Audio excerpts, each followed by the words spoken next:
que apenas falou a profecia, mas viveu a profecia na íntegra. E foi a própria profecia. Deus é bom.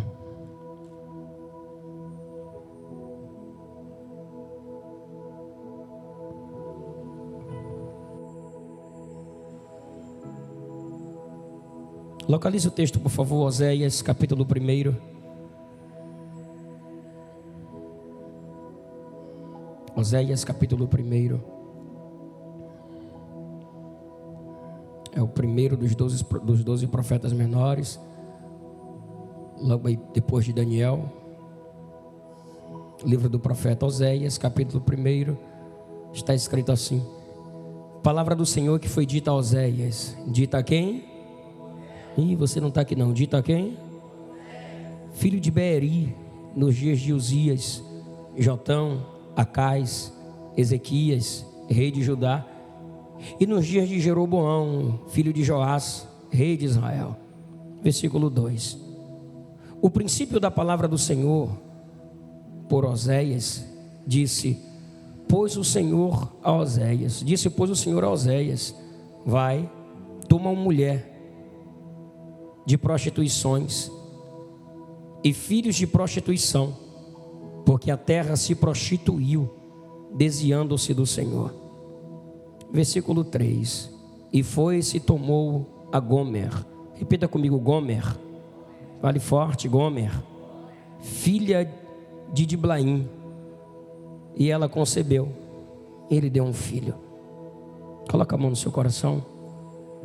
Feche seus olhos. Diga: Espírito Santo, comunica com o meu espírito, para que meu espírito comunique com a minha alma o que o Senhor quer falar conosco. Aleluia, Jesus. O profeta Oséias pregou em Israel, no reino do norte, nos seus dias mais áureos, mais esplêndidos. Governava o reino do norte, o rei Jeroboão II, o rei que mais governou em Samaria, 41 anos. Quantos anos? 41 anos. E foi o reinado mais próspero do reino do norte. Foi um período de paz tanto interna como paz nas fronteiras, no reino do sul, e também que houve prosperidade, porque lá no reino do sul reinou homens como Osias, Jotão. Infelizmente teve Acais, que fez o que era mal aos olhos do Senhor. Era um homem mau, atrapalhou um pouco, porque foi um homem mau, mas também no governo de Zedequias. Então também foi um tempo de prosperidade no reino do sul. Porém, depois da morte de Jeroboão II, o reino do norte, ou o reino de Israel, entrou em decadência progressiva, de conspiração política, de assassinato de reis e de uma corrida rápida rumo à apostasia, à iniquidade, ao pecado desenfreado e sem limites.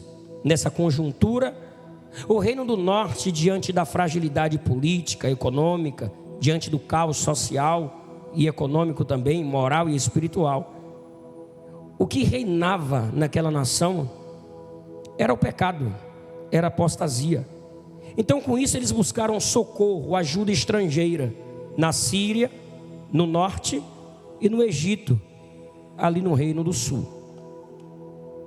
Porém, quanto mais eles buscavam forças políticas e ajuda estrangeira, mais eles eram oprimidos, mais eles ficavam fragilizados. Eu gostaria que olhássemos para esse cenário, para esse panorama, para entender de fato o que está acontecendo aqui. Vejam que o socorro que eles estão buscando na política externa, isso vai enfraquecê-lo ainda mais. Coloca, por favor, na tela, capítulo 5, versículo 13 de Oséias. Capítulo 5, versículo 13. Está escrito: quando Efraim viu a sua enfermidade, e Efraim também é uma conotação aí do reino do norte, Samaria, e Judá, reino do sul, tá? Quando Efraim viu a sua enfermidade e Judá a sua chaga, Subiu Efraim à Síria e enviou ao rei Jarebe, mas ele não poderá curar-vos, nem sarar a vossa chaga. Ou seja, Israel está ferido, Israel está precisando de ajuda, está em apostasia, secretismo, um colapso total na sociedade, crise moral, espiritual. Só que eles estão buscando socorro na política, socorro nas alianças, socorro no network, socorro num contatinho. Só que Deus está dizendo, o socorro que Israel precisa não está lá fora. O socorro que Israel precisa está no altar. O socorro que Israel precisa não está no dinheiro. O socorro que Israel precisa está em Jeová. O socorro que Israel precisa não está em aliança política. O socorro que Israel precisa está nos pés do Senhor, no arrependimento, para que haja restauração. A solução não está fora, a solução está dentro. A coisa está tão séria que no capítulo 4, verso 1 e 2, coloca na tela por gentileza. Ouve a palavra do Senhor, vós filhos de Israel, porque o Senhor tem uma contenda com os habitantes da terra. Porque não há verdade, nem benignidade, nem conhecimento de Deus na terra. Não há verdade, não há conhecimento. Perceba a gravidade da situação, e perceba que parece que todas as tábuas do mandamento aqui está sendo quebrada, violada. É um caos total em Israel. É uma sociedade completamente desarrumada, desajustada. E nessa ansiedade de tentativa de resolver o problema de forma errada, eles prejudicam até mesmo o seu habitat natural. Coloca, por favor, capítulo 4, versículo 3. Por isso a terra se lamentará, e qualquer que morar nela desfalecerá com os animais do campo e com as aves do céu, e até os peixes do mar serão tirados. Perceba que quando alguém está fora da posição de Deus, tudo dá errado. Na política dá errado, o social dá errado, na saúde dá errado, as finanças dá errado, até a ecologia está dando errado. É como se o camarada tivesse uma fazenda e até as galinhas parassem de botar ovos. E Alex, até a vaca para de dar leite, para de produzir. É o carro que bate, é a energia que corta, é a esposa que se atribula, é o filho que dizia. E a gente bota a mão na cabeça, por que será que está acontecendo tudo isso? Deus está dizendo, é porque tem alguma coisa que precisa ser alinhado entre eu e você. É o meu relacionamento com você que já não está mais o mesmo e precisamos nos alinhar. Porque dentro desse contexto aqui, Deus é o marido e Israel é a esposa. Você está aí ou não? Então perceba que Israel está vivendo um momento muito difícil, de completa escuridão. Está no fundo do poço, está distante de Deus. E está tentando buscar subterfúgios, caminhos, outras coisas para tentar haver uma mudança dentro da nação. Só que não está acontecendo nada, não está conseguindo ter êxito, não está conseguindo ter vitória. Até a ecologia está em crise. Até o habitat natural deles estão em crise. Porque quando não está bem com Deus, nada vai bem. A loja pode estar bombando, viu, André? Mas se não estiver bem com Deus, nada presta. O casamento pode até estar ótimo, mas se não estiver bem com Deus, dá problema. A casa pode estar cheio de carros na garagem, a loja está lotada, mas se não estiver bem com Deus, vai dar problema. Pode estar namorando até com o boy mais lindo da igreja, mas se não estiver com Deus, vai dar problema. Pode estar com a conta recheada, mas se não estiver bem com Deus, vai dar problema.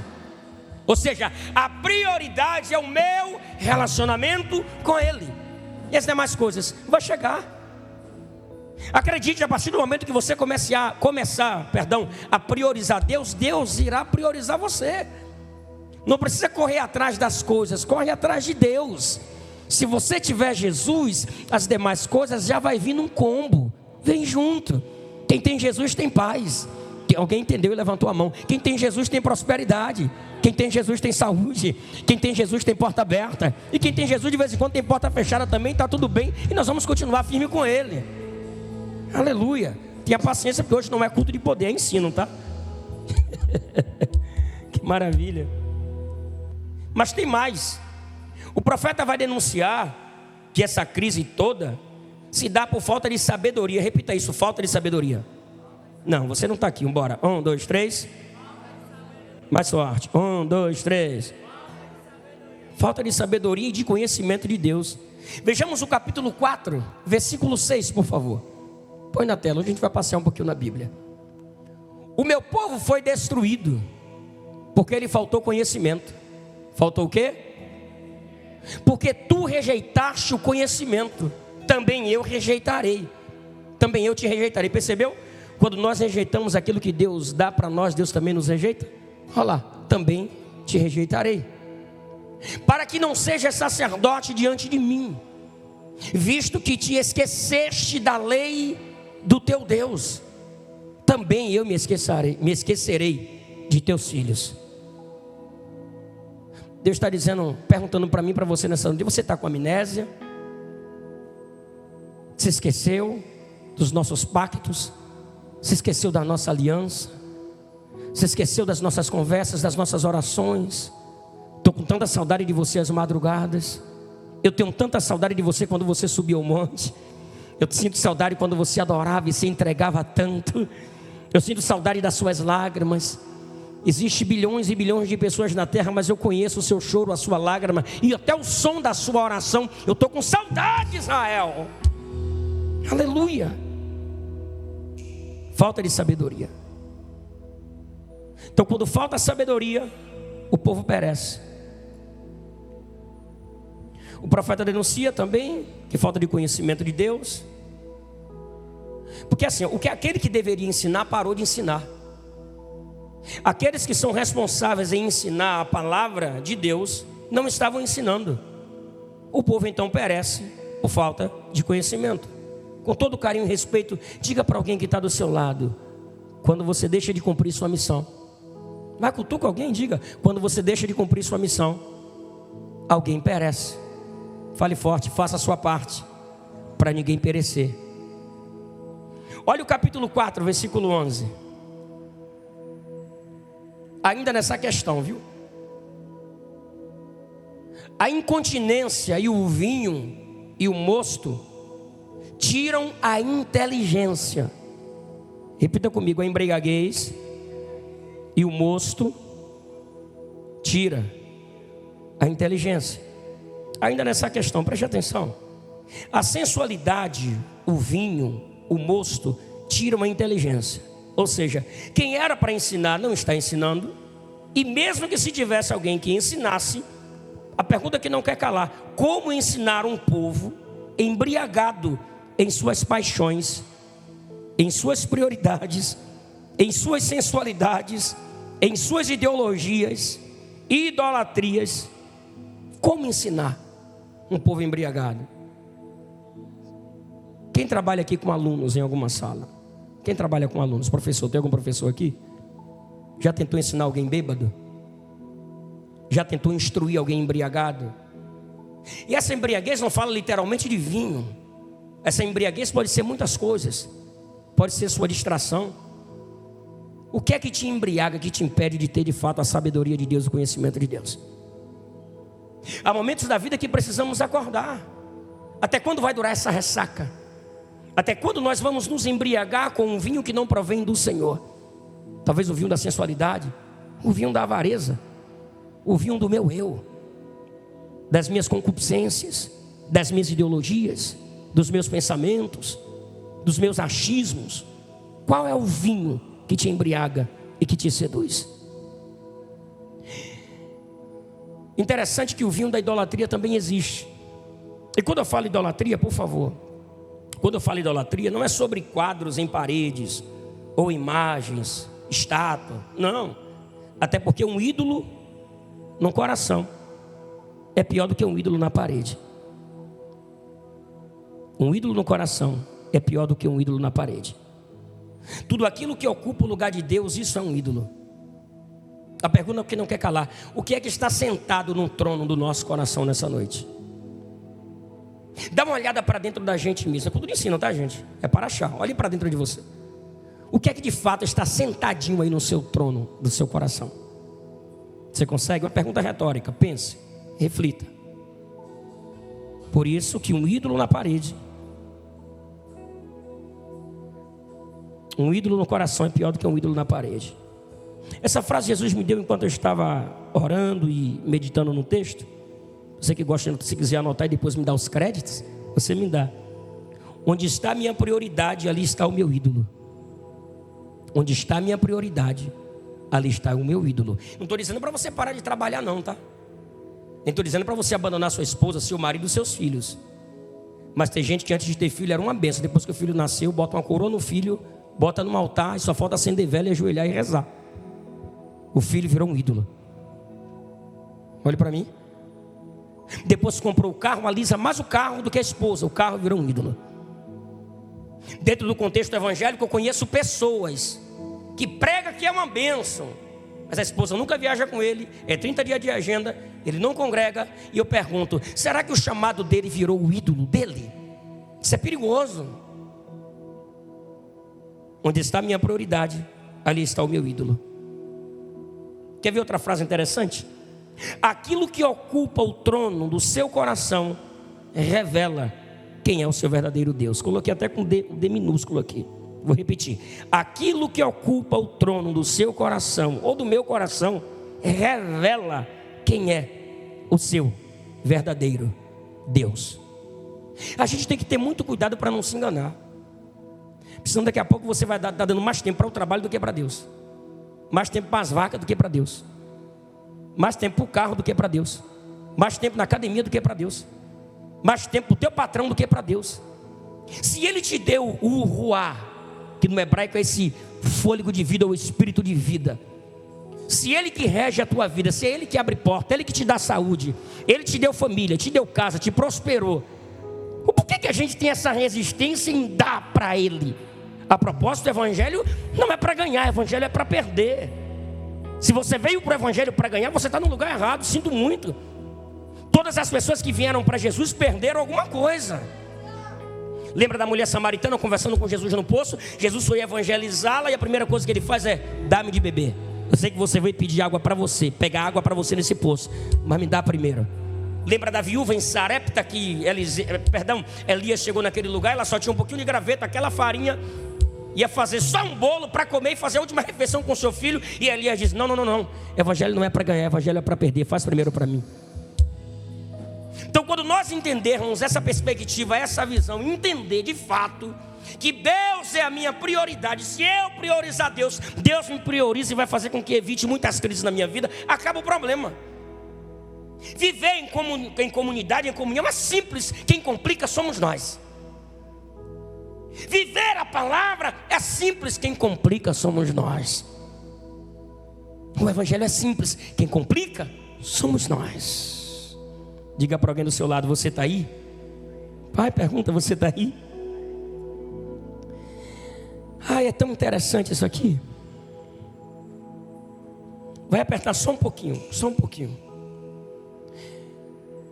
E o interessante é dizer que o povo, apesar de não conhecer Deus, que o povo aqui está distante de Deus, além de não conhecer Deus, eles multiplicavam, pastora Janaína, seus elementos religiosos. Oséias capítulo 6, versículo 6, por favor. Oséias 6, 6. Isso. Porque eu quero misericórdia e não sacrifício. Repita isso no 3 comigo, pelo menos a parte A. 1, 2, 3. Não, só o Diego falou, bora. Porque eu quero misericórdia e não sacrifício. Bora. 1, 2, 3. E o conhecimento de Deus mais do que holocaustos. Sabe o que Deus está falando aqui? Vocês entendem de culto. Vocês entendem de sacrifício. Vocês entendem de despejar o óleo no candelabro e acender a lâmpada. Vocês entendem de rito. Eu vou melhorar. E aquele tipo de pessoa que tem, se quiser anotar, anote, me dá o crédito, tá? Isso fala de pessoas que têm função, mas não têm coração. Tem serviço, mas não tem compromisso. Perdeu de dar um glória. Tem atividades, mas lhe falta intimidade. Pegou ou não? Escute isso aqui. Melhor do que servir na obra é ter conhecimento com o dono da obra. Vou repetir. Melhor do que servir na obra é ter conhecimento do dono da obra. Até porque Jesus escolheu 12 para o colégio apostólico, não foi? Mas para aquele que ele escolheu para ser amigo, não fazia função nenhuma. E era o melhor amigo dele. Qual o nome dele? Diga Lázaro. É para eu largar minha função, ensinador? Não. Se você conseguir conseguir operar e manter o coração queimando, beleza para tu. Mas se o teu crachá te esfria, larga o crachá e vai sentar para ouvir. Se a guitarra que tu toca está te esfriando, está fazendo você ficar soberbo, não, você não está? Só estou pregando. Desce a guitarra, cara, desce e senta para ouvir.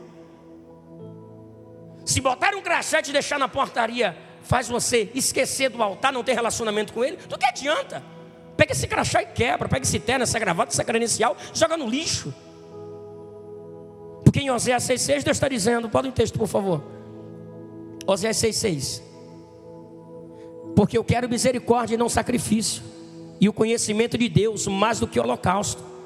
Não adianta ser bom de botar púlpito e não conhecer Deus, ser bom de colocar água na taça e não conhecer Deus, ser bom de portaria e não conhecer Deus, ser bom de fechar e abrir, ser pontual na cidade de máfia e não conhecer Deus, ser bom em operar o sonho e não conhecer Deus, ser bom em tocar bateria, tocar guitarra, tocar baixo, tocar teclado e não conhecer Deus, ser bom em arrumar as cadeiras alinhadas e não conhecer Deus, ser bom de pregar, de cantar, de função e não conhecer Deus. Não adianta. Eu vim aqui para pregar, para ensinar e dizer para você, melhor do que operar na obra é conhecer o dono da obra. Ô glória! Tem alguém que está sentindo o peso dessa palavra? Levanta uma das mãos e dá pelo menos um glória para alegrar os céus.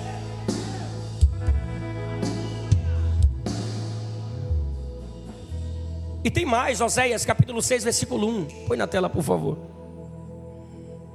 Vinde e tornemos para o Senhor, porque Ele despedaçou e nos sarará, fez a ferida e o ligará.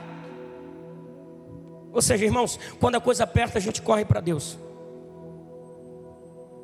e quando a coisa melhora a gente se afasta de Deus. Usamos Deus como se fosse a pequena muletinha. Quando a perna está doendo a gente pega, vambora Jesus. Quando a perna melhora a gente solta Jesus. Casamento está mal, bora para a cidade máfia. Casamento melhorou, se afasta de Jesus. Estou quebrado na sarjeta, devendo a agiota, a conta está zerada, estou em crise. Vou para a igreja, vou para Deus. Deus dá uma guinada na vida financeira, Ele some. O filho está na biqueira, dando o maior trabalho. Alguém está querendo matar, vamos para Jesus. O filho se converte, começa a pregar e esquece de Jesus. Entende como nós deveríamos melhorar mais um pouco? E pior, quando a coisa aperta, o povo se volta para Deus. Porém essa volta para Deus parece ser uma volta rasa, superficial. Você está aí ou não? Uma volta rasa, superficial. Notem comigo Oséias capítulo 6 versículo 4, por favor. Olha o que Deus está falando para essa nação. Que te farei, ó Efraim, diga Samaria, fale forte, reino do norte. Que te farei, ó Judá, diga reino do sul. Aqui é para as duas nações, tá? Porque a vossa beneficência é como a nuvem da manhã, é como o orvalho da madrugada, que cedo passa. É Jesus dizendo, volta, mas é empolgado, daqui a pouco a empolgação passa. Volta, mas não é uma volta plena, sólida. Ou seja, é uma volta rasa, superficial, passageira, transitória, obsoleto. Quando a coisa aperta, eu volto para Deus. Quando eu melhoro, eu me afasto. Por que isso acontece, Moreno? Porque é superficial. É por isso que tem pessoas que Deus vai abrir feridas profundas para te enraizar mais nele. Em Israel tem uma árvore chamada figueira brava, aquela que o profeta Amós cuidava. Repita comigo, figos bravos. Figueira brava produzia figos bravos. Aquela que Zaqueu subiu não prestava para comercializar, não prestava para vender, porque passava do seu estado de verde para peco. O que era que o agricultor fazia? Pegava uma lâmina, abria uma fenda, um corte naquele fruto. Durante a noite, a madrugada, caía uma gota de orvalho ou água. E quando a água penetrava no fruto, naquela ferida, naquele corte, amadurecia. ficava doce e comestível. Então cuidado com você que está vivendo uma vida rasa de ida e volta, para que Deus não abra uma ferida profunda em você, para que você fique preso ao altar, tá? É a história de Israel sob um olhar profético. Então de vez em quando, algumas feridas que você sofreu, não é para morrer, não é para te matar, é apenas Deus te ferindo para te amadurecer e para fazer você criar raízes mais profundas nele. Toque em alguém e diga: a ferida não é para matar. Fale forte, fale com fé, diga: a ferida não é para matar, é para te amadurecer e para te deixar mais forte. Você pode aplaudir Jesus e dar um glória?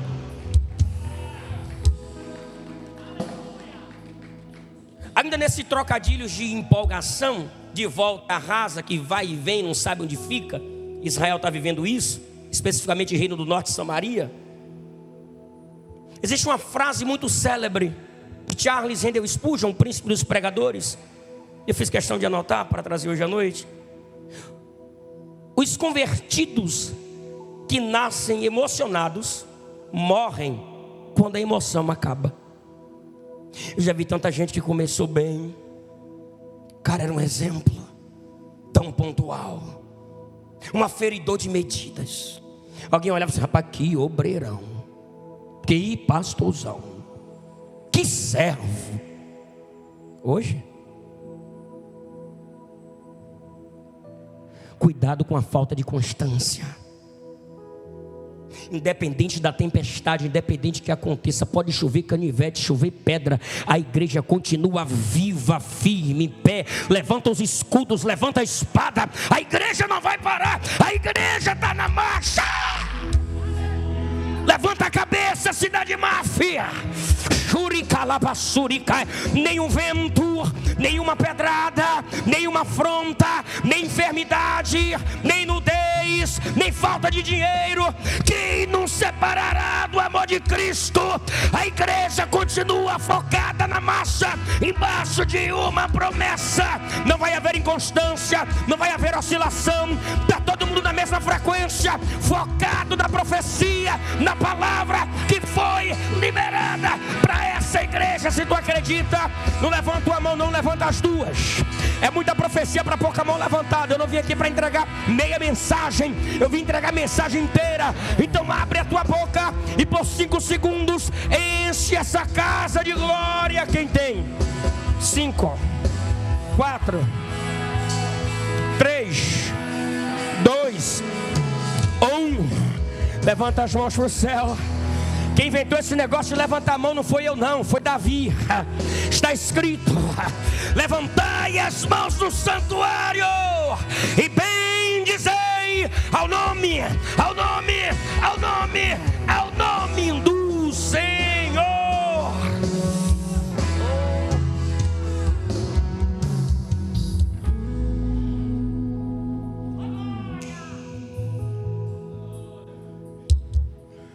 Pergunta para alguém, isso vai dar problema, mas pergunta: tu está emocionado ou está convicto? Balança, está emocionado ou está convicto? Está emocionado ou está convicto? Só quem está convicto dá um glória, quem está emocionado fica quieto.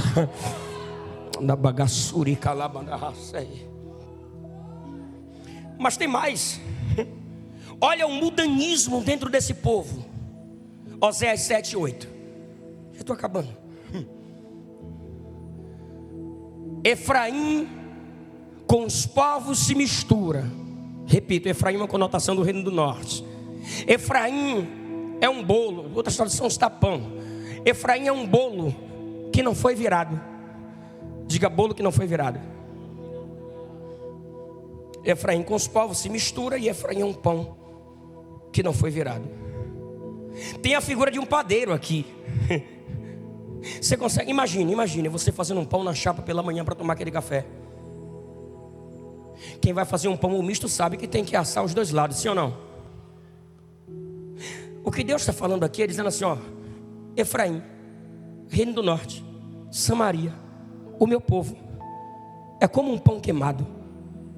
Se você coloca um lado vai queimar e o outro fica imprestável, não vai prestar para comer.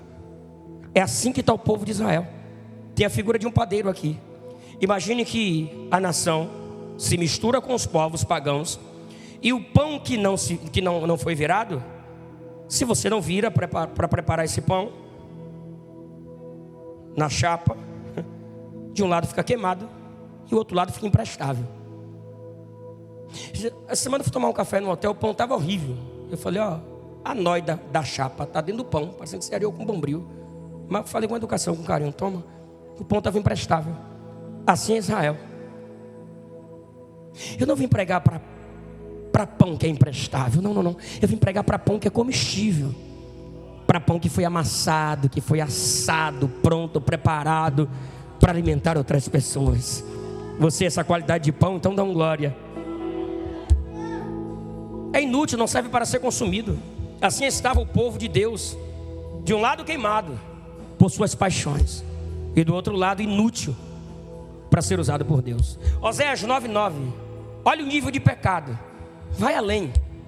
Muito profundamente, olha a expressão, muito profundamente se corromperam, como nos dias de Gibeá. Ele lembrar-se-á das suas injustiças, visitará os pecados deles. E tem mais. Oséias 11:7. Agora veja a apostasia desse povo. Crise generalizada. Oséias 11:7. Porque o povo é inclinado a desviar-se. Dobra a sua atenção. Diga inclinado. Fale forte, inclinado. Isso, a desviar-se. Aquela pessoa que já está a melar, mecar. Qualquer coisa ele escorrega. Já anda na beira do muro, doido para alguém empurrar para ela cair.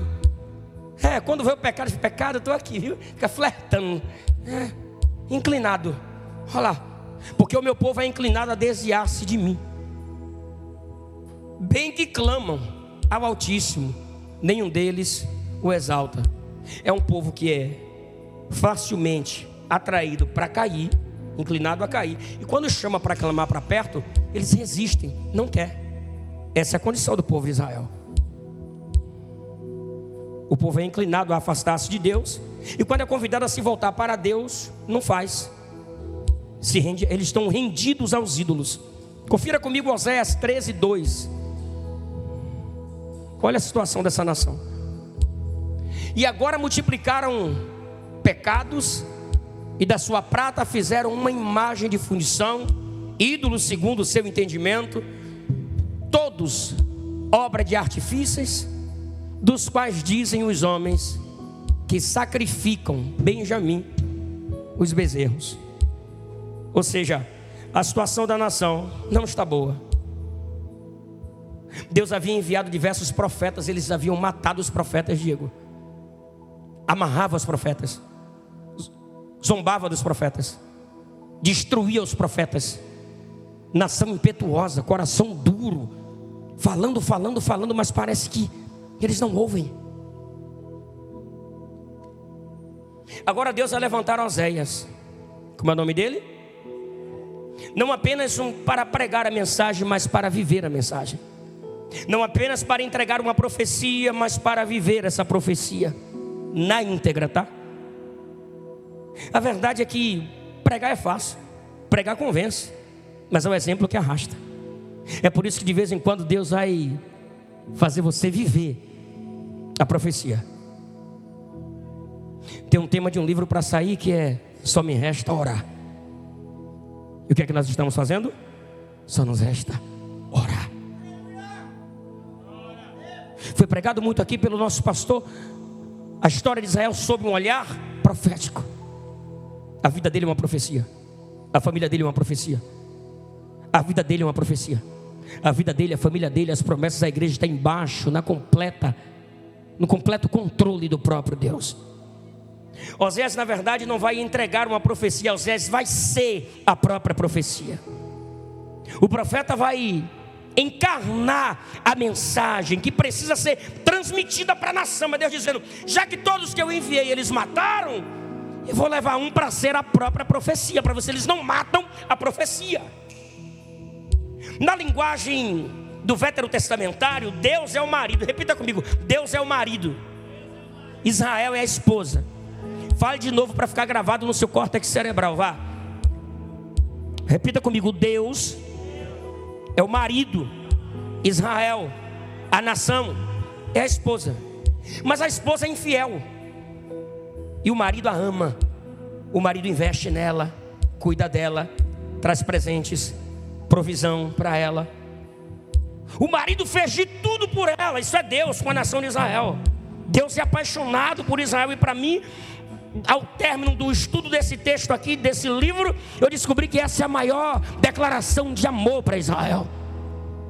A mulher é infiel, indiferente, fria, distante. E o que é que Deus vai fazer para representar isso, para resolver isso? Ele levanta Oséias, capítulo 1, verso 2, diz a Bíblia.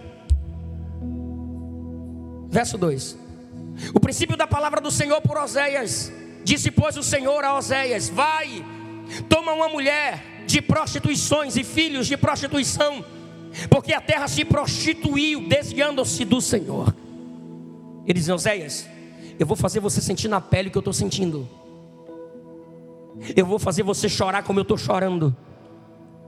Eu vou fazer você amar alguém que é infiel como eu amo alguém também que é infiel.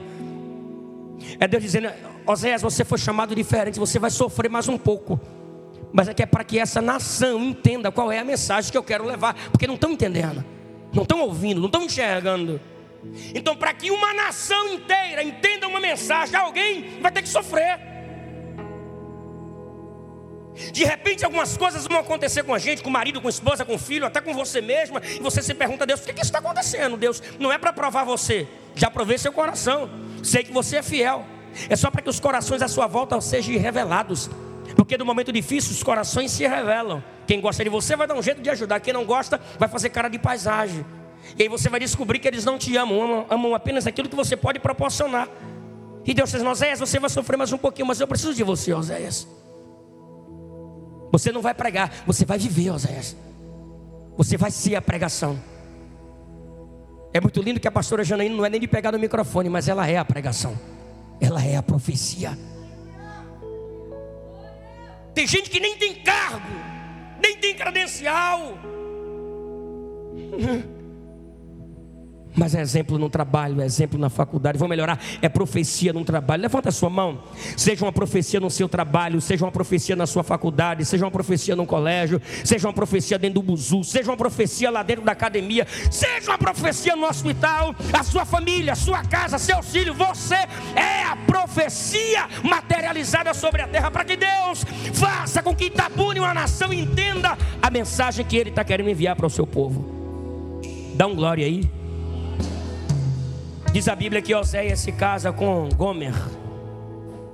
No hebraico, o nome Gomer pode ser relacionado ao verbo gamar. Repita isso, gamar, que significa completar ou acabar. Alguns estudiosos acreditam que o nome Gomer, a esposa de Oséias, pode significar completo ou perfeito. Está vendo que nada na Bíblia está aqui por acaso ou está pairando à toa? Notem comigo. Notem que o significado, presta atenção, note que o significado do nome da mulher de Oséias, que foi escolhida para representar, para fazer essa metáfora, para representar a nação de Israel, para simbolizar a nação de Israel, que é a esposa de Deus, é justamente o significado do nome dela, é o significado que Deus gostaria que Israel fosse para ele como esposa, uma esposa completa ou perfeita. Como é que pode? Diz: Oséias, pega uma prostituta. E ele vai pegar. E quando ele escolhe a mulher, o significado do nome da mulher é completa ou perfeita. É ele dizendo: eu queria que Israel fosse completa e perfeita para mim. Uma esposa completa e perfeita. Homens, quem é casado, toca na esposa e fala: amor, eu quero que você seja completa para mim e perfeita. Dá um glória aí, vai. Você fica me olhando assim. Oséias se casa com Gomer. E num dado momento da sua história, desse casamento, a esposa vai começar a transgredir, chegar com um perfume diferente em casa, com os valores que na verdade ela vai transgredir, e as atitudes dela não vai condizer com os valores que agrega a palavra. Ela vai abrir mão da fidelidade conjugal, vai se envolver em vários relacionamentos comprometedores, para representar o que Israel estava fazendo com Deus. Olha que situação. O profeta está sentindo na pele o que Deus está sentindo. Você está aí ou não? Não apenas o casamento de Oséias com Gomer devia ser uma mensagem, uma profecia para a nação, mas os filhos desse casamento deveria ser uma mensagem de juízo de Deus para essa nação. Oséias 1:3, por favor. E foi se tomou a Gomer, e foi se tomou a Gomer, filha de Diblaim, e ela concebeu e lhe deu um filho. Olha essa expressão, ó. Diga, concebeu e lhe deu um filho. Bom, diga, é filho de Oséias. Fale forte, é filho de Oséias. Pronto. E ele disse: coloca o nome desse menino Chacina, banho de sangue, Jezreel. Esse nome representa um local onde toda uma dinastia de Acabe, de Jeú, foi destruída. Diga, chacina, banho de sangue. Esse é o significado do nome do menino. Você consegue imaginar, me permita a licença poética, Oséias andando pela rua de Samaria, pelas ruas de Samaria, e alguém perguntou: gente nova na sua casa, Oséias? É. Como é o nome do garotão aí? É chacina, banho de sangue. Não tinha um nome mais bonitinho para você botar nesse menino, não? Não. É porque os meus filhos é uma profecia para essa nação. Não é um nome comum mesmo, não. É o que vai acontecer com a nação de Israel. Então perceba que até o nome do garoto está tudo entrelaçado, tudo combinado. É Deus traçando um tudo. Esse menino se chama chacina, derramamento de sangue. Não tinha um nome mais bonito? Não tinha não, o nome é esse mesmo. Está tudo bem. Vamos para Oséias 1:6. Tornou ela a conceber e deu à luz a uma filha. Não está dizendo que lhe deu uma filha. Tornou ela a conceber e deu à luz a uma filha. Alguns historiadores dizem que aqui essa filha já não é dele, já é filha de um outro homem. Já tem traição. Nasceu outra criança dentro dessa casa. O nome? Loruama. Repita isso, Loruama, que significa desfavorecida. Uma alusão ao povo de Israel, que Deus não iria mais favorecer esse povo. O primeiro é Deus dizendo: vai haver sangramento e banho de sangue em Israel. O segundo filho também é uma profecia. Qual é a profecia? Israel, eu não vou mais lhe favorecer, Israel. Cada filho dele é uma profecia. Oséias 1:8 e 9, por favor. E depois de haver desmamado a Loruama, concebeu e deu à luz a um filho.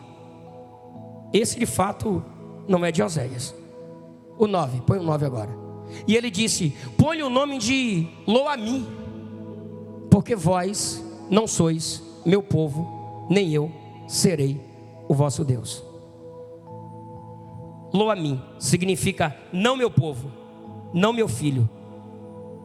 Oséias está passeando com o menino na rua e alguém pergunta: de quem é esse menino? Não sei.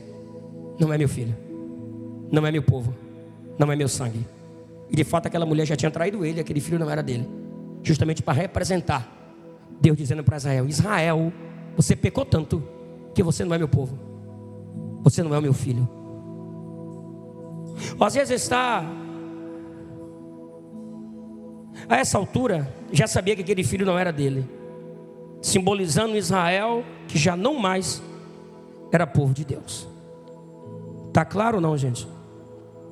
Está claro ou não, gente? Gomer, depois que ela dá à luz esse último filho, o terceiro filho, ela sai de casa. Ela vai se envolver talvez com um daqueles prostitutos lá de Samaria. E o profeta, ao vê-la sofrendo, vai vendo, passando necessidade naquela situação, ele vai comprar presentes para ela. Tudo que ela ama, tudo que ela gosta, tudo que ela precisa, e vai entregar a esse prostituto que a tinha nas mãos. E quando Gomer recebe esses aparatos, esses benefícios, essa provisão, essa providência generosa de Oséias, em vez dela se voltar para o seu marido e se converter, se voltar ao seu marido, ao seu amor, ao seu amado, ela diz não para ele. Osés aqui representa Deus. Essa mulher representa a nação de Israel. É Deus fazendo tudo por um povo e o povo dizendo: quero não. Eu não quero você. É um Deus apaixonado, insistindo por uma nação, por uma mulher, dizendo: volta para casa. Quero não. É rude, coração duro, orgulhosa, inchosa. Essa é a nação. E ela dá glória para Baal. Não, isso aqui vem de Baal. É Baal que me concedeu tudo isso. É de Baal que vem todas as dádivas, que procede todas as dádivas e todas as coisas. Então a partir daí, Gomer vai ficar pior a vida dela. A partir daí ela passa a se consagrar e a se dedicar como uma prostituta ritualística, uma prostituta ritual. Aí agora ela vai para um templo de um deus pagão. Agora vai servir com o seu corpo e os prazeres carnais como ato litúrgico a uma divindade.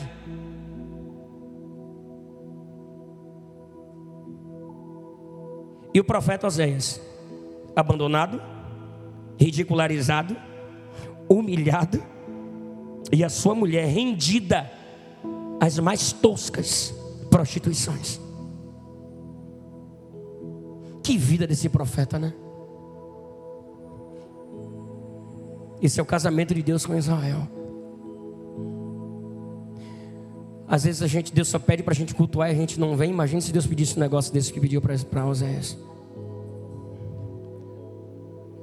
Certo dia está Oséias andando pelas ruas de Samaria. Eu estou a 5 minutos para entregar o microfone.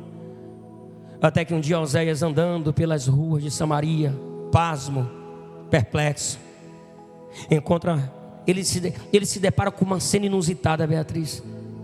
Ele vê uma mulher gasta, emagrecida, acabada, com seus cabelos certamente desalinhados, sendo levada para o mercado de escravos para ser vendida e leiloada.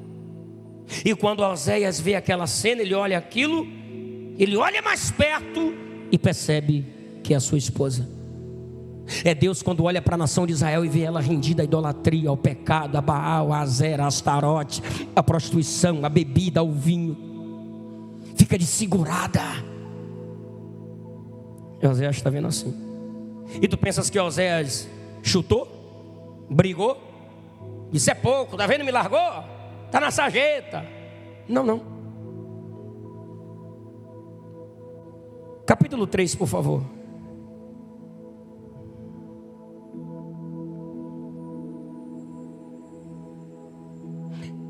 E o Senhor me disse: vai outra vez, ama uma mulher, amada de seu amigo e adúltera, como o Senhor ama os filhos de Israel.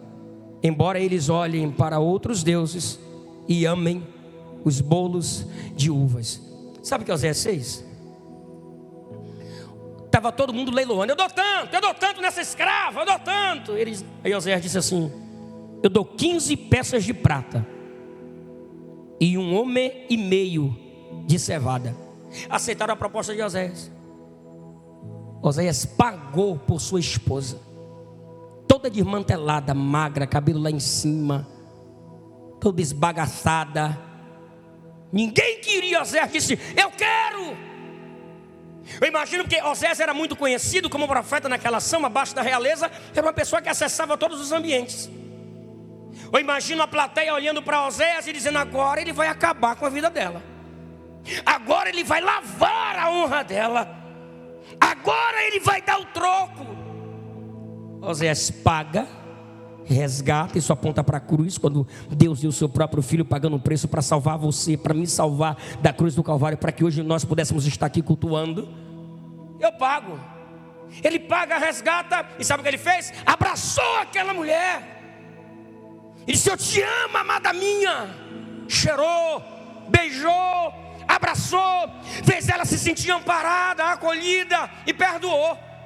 Eles voltam para casa: eu ainda te amo. E quando o povo de Israel fica perplexo ao olhar aquela cena, evangelista Júnior, Oséias abre a boca e diz: Essa mulher representa você, Israel. Eu represento Deus, Israel. Levanta as suas mãos. Oséias, naquele momento, no final dessa trajetória, ele conclui a mensagem, a profecia, e diz: assim como essa mulher pecou, assim como essa mulher errou, se voltou para a idolatria, para os seus prazeres carnais, para o vinho, para as uvas, para os ídolos, para Astarote, para Azera, para Baal, mas ainda assim eu te quero. Venha, meu amor, eu te abraço. Assim é você, Israel. Jesus está dizendo para alguém: eu te amo mesmo com as suas lutas, com as suas guerras, com as suas fragilidades. Você está achando mesmo que Deus vai te tirar do projeto só porque você errou, é? Você acha mesmo que Deus vai desistir de você só porque você caiu, pecou? Deus é um Deus de restauração, rapaz. Fica de pé, cidade Maf.